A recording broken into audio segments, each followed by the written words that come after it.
They say you are what you eat, so I don't eat chicken feet. But I love me some of Grandma's pickled beets. Well, cut it up, put it in the pan, throw it over your shoulder and see where it lands right here in Farmer's Kitchen. Maters, taters, beans and corn, the cows in the barn and the sheep's been shorn, kids in the barnyard chasing Grandpa's chickens. Spices, slices, cuts and dices, gonna slash your grocery prices right here in Farmer's Kitchen. Help you grow your garden good with recipes to suit your mood. Try some grub you've never tried before.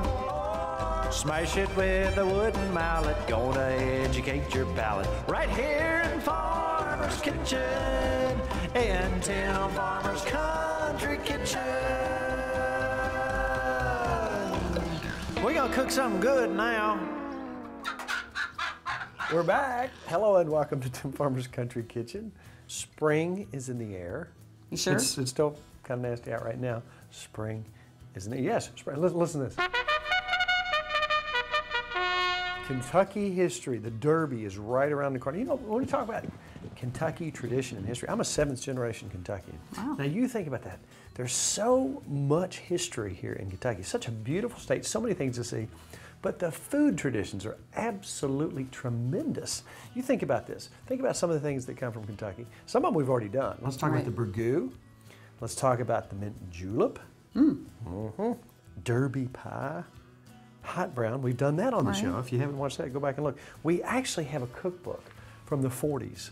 Marion Flexner wrote it, and we're getting such cool secrets out of this whole cookbook. Now, Duncan Hines did a little bit in the beginning of it. Now, Duncan Hines traveled all over the state. He had a book called Adventures in Good Eating. He would go around to different places. Yeah, and that was 1935. The year you were born. Yeah.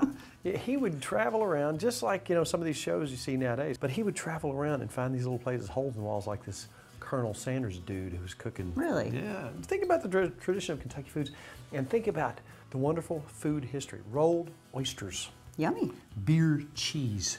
Wow. Started right here in Kentucky. Now, in this book, Marion talks about this stuff, and she went right to the source and got these original recipes for the most part. That's a great book. book. And would try to get these things. So tonight, it's pure Kentucky history. Now, we have had folks, I got 2 favorites. I know. They really have good beer cheese here in Kentucky. I'm not going to pick or choose, but you can go back and look at our shows. There's 2 people that really like the beer cheese. This is just a basic beer cheese that you can make in your own kitchen. Now, you can add to these and you can take away what you do or don't like, but it gives you a very basic beer cheese.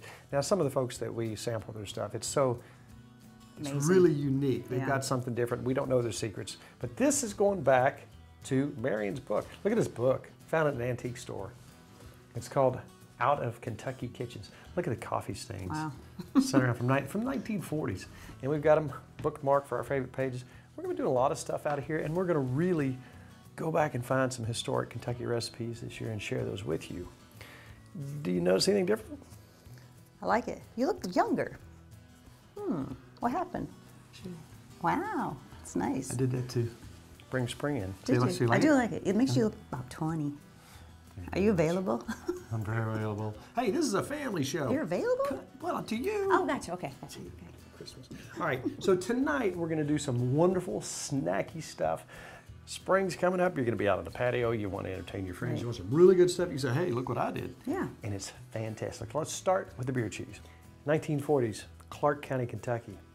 Johnny Allman was a fella, had a restaurant. The name of it was Johnny Allman's. And he was credited with the invention of beer cheese. And they usually start with a sharp cheddar cheese, and then you can add from there cayenne pepper, whatever you want.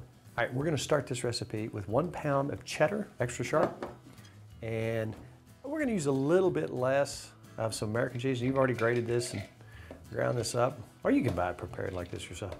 This is such an easy deal. We're going to put it in a food processor. We tried a mixer, but this works a lot better, doesn't it? You actually have to cut that up, and it breaks it down. Now, if you like it a little bit chunky, you can certainly do it that way.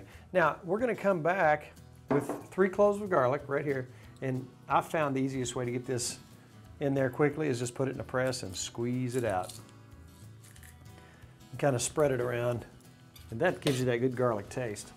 All right, we're going to come back with 3 tablespoons of Worcestershire sauce. I didn't realize this was so easy.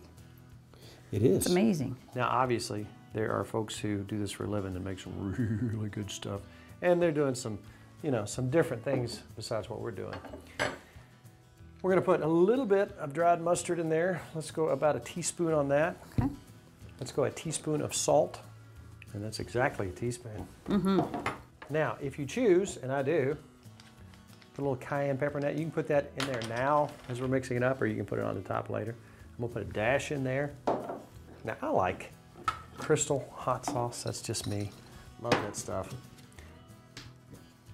You're making it nice and hot. Tad of that. That's a tad? Well, I like a little heat to it. Now I'm gonna go ahead and put a little bit of beer in there. It calls for about a cup. Any kind of beer? Doesn't matter? Any kind. I'm using a light beer on this one, Okay. and you can use any kind of beer you want. All right, you ready? Go.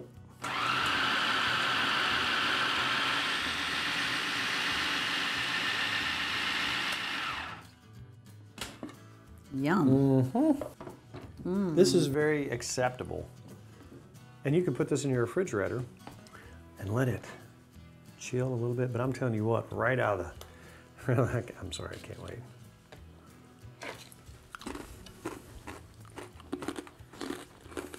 That's delicious. That's beer cheese. And you can add what you like to that. That's so good. I could eat that with a spoon. And there you have a very acceptable, very tasty beer cheese right Wow. from the 1940s. I'm telling you what, when you're out and about, you know, we look for different things now. You know, when I was first looking at antique shops, I was looking for old guns and old collectibles and weird stuff. Now we're looking for old kitchen stuff and old cookbooks. You can't believe what you can find out there. Best recipes.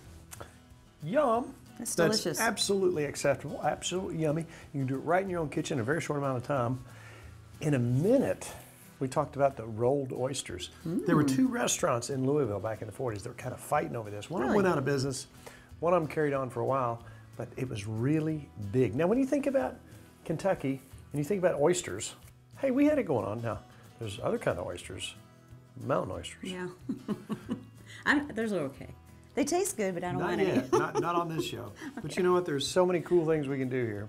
But anyway, let's put that in the refrigerator and save that for later. We have another snack coming up too, a pate. Oh, wow. From Sonia Uri from the Kentucky book. Just all kinds of good stuff tonight. Let's put this on. All right.